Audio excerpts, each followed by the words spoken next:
तो hey guys, मेरा नाम है चेतन कुमार गुप्ता। स्वागत है आपका मेरे यूट्यूब चैनल पे। तो दोस्तों, आज हम लोग बात करने जा रहे हैं order by versus group by.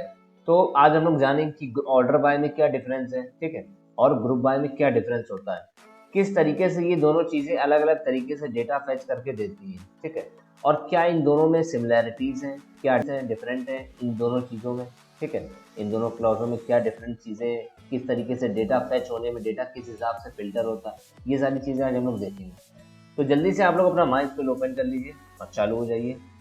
तो सबसे पहले आज हम लोग पढ़ेंगे ऑर्डर बाय, ठीक है। सबसे पहले हम लोग ऑर्डर बाय उसको रन करेंगे, फिर उसके बाद रन करेंगे ग्रुप बाय, और उसके बाद लास्ट में हम लोग देखेंगे क्या डिफरेंस होता है, क्या हमने जाना कि ऑर्डर बाय में ये चीज़ अलग है और उसमें ग्रुप बाय में क्या डिफरेंस था। तो ऑर्डर बाय कीवर्ड का यूज़ ये होता है कि कभी भी हमें किसी भी टाइप के डेटा को, अगर कोई भी डेटा हमारा डेट में, इंटीजर में, कैरेक्टर में, फ्लोट में, किसी भी टाइप का अगर डेटा है, अगर हमें उसको डेटा फेच करना है असेंडिंग ऑर्डर में या डिसेंडिंग ऑर्डर में, तब हम लोग यूज करते हैं किसका, ऑर्डर बाय कीवर्ड का, ठीक है। सिंपल होता है। कभी भी जैसे हमें कोई भी चीज अगर फेच करनी हो, किसी भी टाइप का डेटा हो हमारा एसक्यूएल में, तो उसको हम लोग डेटा को फेच करना चाहते हैं असेंडिंग ऑर्डर में या डिसेंडिंग ऑर्डर में, तो हम लोग किसका यूज करेंगे, ऑर्डर बाय कीवर्ड का, ठीक है।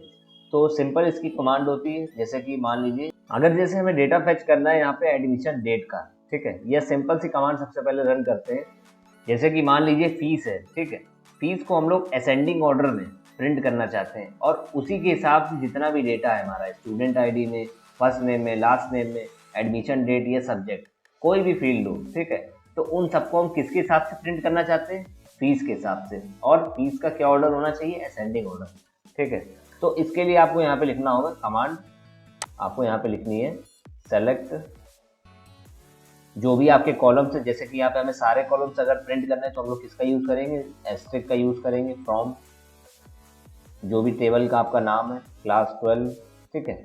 अब जब आप क्लास का नेम लिख देंगे, ठीक है, क्लास के नेम को लिखने के बाद आपको यूज करना है ऑर्डर बाय कीवर्ड का। अब ऑर्डर बाय आप किसको करना चाहते हो, मान लीजिए आपको फीस को ऑर्डर बाय करना है, ठीक है, तो आप यहाँ पे fees keyword, fees column name आप यहाँ पे लिखोगे। तो अगर आपने यहाँ पे कोई भी चीज डायरेक्ट लिख दी, जैसे कि मैंने यहाँ पे लिख दिया ऑर्डर बाय फीस, ठीक है, तो ये किस तरीके से डेटा प्रिंट करेगा, ये डेटा हमें प्रिंट करके देगा ये असेंडिंग ऑर्डर, ठीक है। बाय डिफॉल्ट जो इसका होता है, अगर आपने ऑर्डर बाय जो भी कॉलम नेम लिख दिया ऑर्डर बाय के लिखने के बाद, तो वो क्या करेगा, जितना भी डेटा है सब असेंडिंग ऑर्डर में बाय डिफॉल्ट प्रिंट कर देगा, ठीक है। जैसा कि ये देखिए प्रिंट कर दिया असेंडिंग ऑर्डर में, ठीक है। अब जितने भी नाम थे, जितने भी स्टूडेंट आईडी थी, एडमिशन डेट थे, सब्जेक्ट थे, सारा डेटा शफल हो गया है। किसके हिसाब से शफल हो गया है, फीस के हिसाब से, मतलब जो असेंडिंग ऑर्डर में हो चुका, ठीक है, इस हिसाब से डेटा हमारा हो चुका। अब बाय डिफॉल्ट तो आप लोग जान गए हो, अगर आपने ऑर्डर बाय डायरेक्ट लिखा तो असेंडिंग ऑर्डर, ठीक है। अब अगर आपको इसको प्रिंट करना है डेटा को डिसेंडिंग ऑर्डर में, ठीक है, तो कमांड वही रहेगी आपकी, सिंपल सा है, कोई ज़्यादा कॉम्प्लेक्स नहीं है, ट्रिकी नहीं है, ठीक है, इजी सा कॉन्सेप्ट है, आपको सिर्फ इतना समझना है। ऑर्डर बाय लिखने के बाद जिससे आपने कॉलम नेम लिख दिए, उसके बाद आपको लिखना है DESC, ठीक है।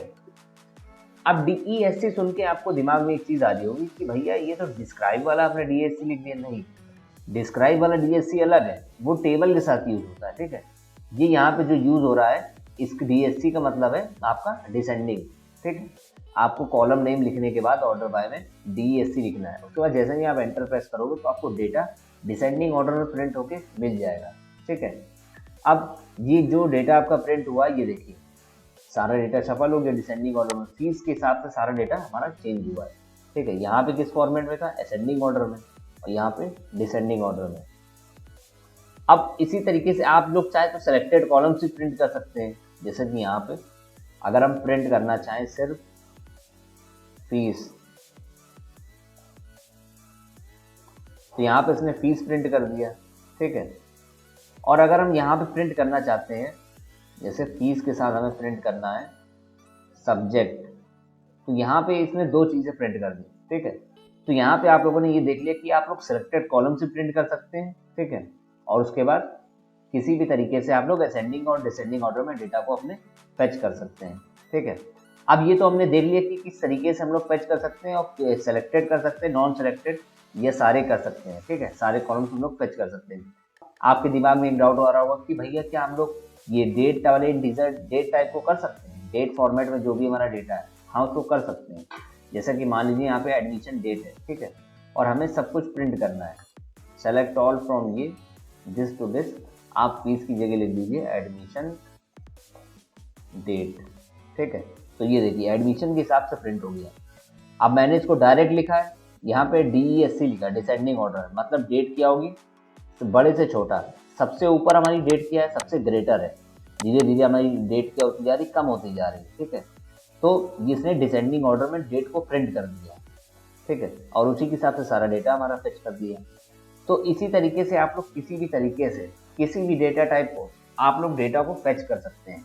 सिर्फ आपको क्या ध्यान रखना है, DESC का यूज़ कब करते हैं, और बाय डिफ़ॉल्ट ये क्या कर लेता है, असेंडिंग ऑर्डर एक्सेप्ट कर लेता है, ठीक है, और किसी भी डेटा टाइप को हम लोग से प्रिंट कर सकते हैं, ठीक है। अब ये तो हमारा था ऑर्डर बाय, ठीक है, और ये सारे डेटा टाइप को प्रिंट करता है। अब हम लोग स्विच करते हैं अपने ग्रुप बाय पे, ठीक है। तो ग्रुप बाय का भी यूज़ इसी तरीके से कुछ, ठीक है, बस इसमें थोड़ी सी कुछ चीज़ें हमारी डिफरेंट हो जाती हैं। वो ये है कि जैसे कि मान लीजिए, जैसे इसमें जो डेटा फेच हो रहा है, ठीक है, तो उसमें डुप्लीकेसी हट जाती है। जैसे इसमें अगर कोई डेटा सेम होगा तो वो चीज़ ग्रुप बाय में नहीं होती। ग्रुप बाय क्या करता है कि ग्रुप ऑफ कॉलम्स ही हमें रिटर्न करता है, सिर्फ ग्रुप ऑफ कॉलम्स ही हमें रिटर्न करेगा, जिसमें क्या हो, डुप्लीकेसी ना हो। अब यहाँ पे जो हमारा सब्जेक्ट वाली फील्ड है, इस फील्ड में 6 रिकॉर्ड्स हैं, ठीक है। अगर इन डेटा को हम लोग डुप्लीकेसी इनमें से हटा दें, रिमूव कर दें, ठीक है, तो उसमें कितने डेटा बचा है। जैसे कि मान लीजिए PCB है, ठीक है, ये एक बार PCB काउंट करेगा, फिर एक बार PCBM काउंट करेगा, फिर अगर वो चीज़ रिपीट हो रही है, ठीक है, तो उसको वो एक्सेप्ट नहीं करेगा, वो उसको फिर रिमूव कर देगा, डुप्लीकेट वैल्यूज हटा देगा, ठीक है।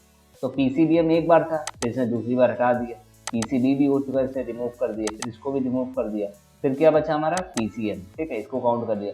तो इस तरीके से यहाँ पे अगर डुप्लीकेसी हम लोग हटा दें तो 3 टाइप के डेटा हमारे पास बचते हैं, PCB, PCBM और PCM, ठीक है। तो ये सिर्फ 3 डेटा प्रिंट करेगा, और जो इसके फर्स्ट वाले जैसे ही ये सबसे पहले वाला जो इसकी वैल्यू आती है, ठीक है, उसी को ये लोग क्या करेगा, प्रिंट करेगा, उसी को ही ग्रुप बाय प्रिंट करके डेटा हमारा फेच करेगा। जैसे कि यहाँ पे प्रिंट करके आपको दिखाते हैं, सेलेक्ट ऑल फ्रॉम क्लास 12, ठीक है। अब डेटा यहाँ पे इस तरीके से, अब अगर हम लोग इसको प्रिंट करेंगे, सेलेक्ट ऑल फ्रॉम क्लास 12 और ग्रुप बाय सब्जेक्ट, ठीक है। अब यहाँ पे देखिए 3 ही डेटा प्रिंट हुए हैं, जिस तरीके से मैंने आपको बताया था। सबसे पहला वाला PCB, सबसे पहला रिकॉर्ड यहाँ पे, ठीक है, ये वाला जतिन नाम का रिकॉर्ड है, जितना भी इसका डेटा है वो फेच हो गया। उसके बाद फिर PCBM वाला अभिषेक, ठीक है, तो उसने ये डेटा आपको फेच करके दे दिया। अब फिर PCBM आया, तो उसने क्या किया, डुप्लीकेट वैल्यू रिपीट हो रही, तो उसने क्या किया, रिमूव कर दिया। फिर PCB वैल्यू रिपीट हो रही, तो उसको क्या किया, डुप्लीकेसी हटा दी। फिर अगेन ये किया, ठीक है, फिर इन लास्ट फिर इसको रिमूव कर दिया। फिर इन लास्ट में आखिरी में एक PCM वाला हमारा रिकॉर्ड था, ठीक है, तो इसने क्या किया, PC में हमारा प्रिंट कर दिया। तो इस तरीके जितने भी रिकॉर्ड थे हमारे, ये इसने प्रिंट करके रिटर्न कर दिया हमें वैल्यू, ठीक है। ठीक है, एकदम ध्यान से सुनिएगा, एकदम आखिरी में इसका समअप है, ठीक है। ऑर्डर बाय क्या करता है, हमारा जो भी हमारा डेटा है उसको असेंडिंग ऑर्डर में प्रिंट करता है और डिसेंडिंग ऑर्डर में प्रिंट करता है। उससे ये मतलब नहीं कि वैल्यूज डुप्लीकेट है या नहीं है, वो क्या करेगा, वो वैल्यूज प्रिंट कर देगा। उससे ये मतलब नहीं कि डुप्लीकेट है या नहीं है, ठीक है। अब ग्रुप बाय क्या करता है, ग्रुप बाय असेंडिंग या डिसेंडिंग ऑर्डर में नहीं प्रिंट करता, ये क्या करता है, एक group of selected values he print करेगा। जो भी आप फील्ड सेलेक्ट करोगे उस फील्ड में group of values he print आपको करके देगा, ठीक है, और उन वैल्यूज में डुप्लीकेसी हटा देगा। जो प्योर कॉलम आपके आ रहे हैं, ठीक है, वो आपको रिटर्न कर देगा, ठीक। इसी तरीके से हम लोग डिस्टिंक्ट का यूज करते थे। अब डिस्टिंक्ट का वहां पे क्या काम था, अगर हमने यहाँ पे डिस्टिंक्ट का यूज किया होता सब्जेक्ट में, इस वाली क्वेरी में, ठीक है, तो डिस्टिंक्ट क्या करता है, सब्जेक्ट में सिर्फ सब्जेक्ट वाला कॉलम हमें रिटर्न करता है। पर अगर हम चाहते हैं उस सब्जेक्ट वाले कॉलम के साथ जितना भी डेटा है वो डेटा भी हमें प्रिंट होके मिले, तो हमें किसका यूज करना पड़ेगा वहां पे, ग्रुप बाय क्लॉज, ये कीवर्ड का। तो मेरे ख्याल से अब आपका यहाँ पे जितना भी यहाँ पे क्वेरी है, ठीक है, या कोई भी डाउट होगा तो वो क्लियर हो चुका होगा। अगर इससे रिलेटेड कोई भी डाउट आ रहा है या कोई भी क्वेरी से प्रॉब्लम आ रही है, ठीक है, तो आप लोग मुझे इंस्टाग्राम पे कांटेक्ट कर सकते हैं। और उसके बाद कोई भी चीज़ हो, कोई भी डाउट हो, आप मुझसे एसक्यूएल के रिलेटेड या कंप्यूटर से रिलेटेड मुझसे पूछ सकते हैं, ठीक है।